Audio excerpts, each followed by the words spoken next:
Welcome করছি নাটকবাজের আরও একটা স্পেশাল ভিডিওতে। থাম্বনেল দেখে আপনি বুঝতে পেরেছেন আজকে আমরা কথা বলবো অমর প্রেম এই নাটকটির দ্বিতীয় পার্ট আসবে কিনা, আর যদি আসে সেটি কবে আসতে পারে সেই বিষয় নিয়ে আজকের এই ভিডিওতে আমরা আলোচনা করব। তো চলুন ভিডিওটি শুরু করা যাক। আর যদি আপনি জানতে চান এর দ্বিতীয় পর্ব আসবে কি না, সেটির জন্য অবশ্যই আপনাকে পুরো ভিডিওটি দেখতে হবে। সো পুরো ভিডিওটি না টেনে সম্পূর্ণটা দেখুন, তাহলে আপনি জানতে পারবেন অমর প্রেম এই নাটকটির দ্বিতীয় পর্ব আসবে কিনা। আর এই নাটকটিতে অভিনয় করেছে পার্থ শেখ এবং তটিনী। পার্থ শেখ এবং তটিনীর অনেক দিন পর এই কাজটি দেখলাম। এই কাজটি যদি আমি রেটিং করি, প্রথমে আমি আপনাদের বলবো এই রেটিংয়ে আমি তাদেরকে 10-এ 9 দিব, কারণ অসাধারণ অভিনয় ছিল।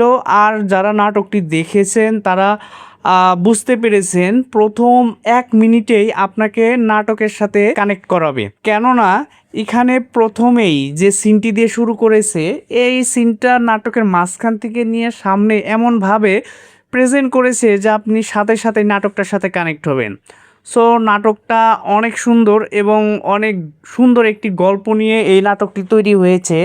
এটি মূলত দুইটি গ্রামের বা দুইটি এলাকার দ্বন্দ্ব, দুইটা পরিবারকে নিয়ে। তো দুই পরিবারের দুই এলাকার রাজত্ব ধরে রাখার যে দ্বন্দ্ব, সেটি শেষ হয় এখানে একটি ইমোশনাল দৃশ্যের মাধ্যমে, যেখানে তটিনী এবং পার্থ শেখের শেষ নিঃশ্বাসের মাধ্যমে। সো বুঝতেই পারছেন নাটকটা অনেক বেশি ইমোশনাল হবে শেষের দিকে। সো সুন্দর এই নাটকটা যারা দেখেছেন তাদের কাছে কেমন লেগেছে সেটি অবশ্যই কমেন্ট সেকশনে জানাবেন। আর যারা দেখেননি তারা অবশ্যই অমর প্রেম সুন্দর এই নাটকটি আপনি দেখে নিতে পারেন। আর এই নাটকটি পরিচালনা করেছে হচ্ছে জাকারিয়া শৌখিনের টিম। তো বুঝতেই পারছেন তার টিমের কাজ কতটা শৈল্পিক এবং অসাধারণ হয়ে থাকে। যারা জাকারিয়া শৌখিনের নাটক দেখেন তারা জানেন।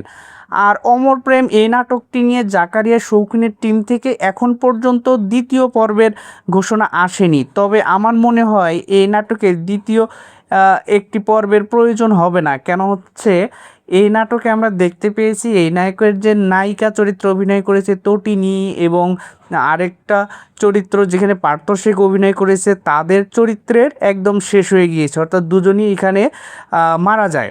তো বুঝতেই পারছেন যখন একটা নাটকের মেইন দুটি চরিত্রই নাটকের শেষ মুহূর্তে ভ্যানিশ হয়ে যায়, তাহলে সেই নাটকের দ্বিতীয় কোনো পর্ব আসার সম্ভাবনা থাকে না। তো আশা করি আপনারা বুঝতে পেরেছেন। চেষ্টা করেছি নাটকের কিছু কিছু গল্প আপনাদের সামনে তুলে ধরে বোঝানোর যে এই নাটকের দ্বিতীয় পর্ব আসবে কি আসবে না।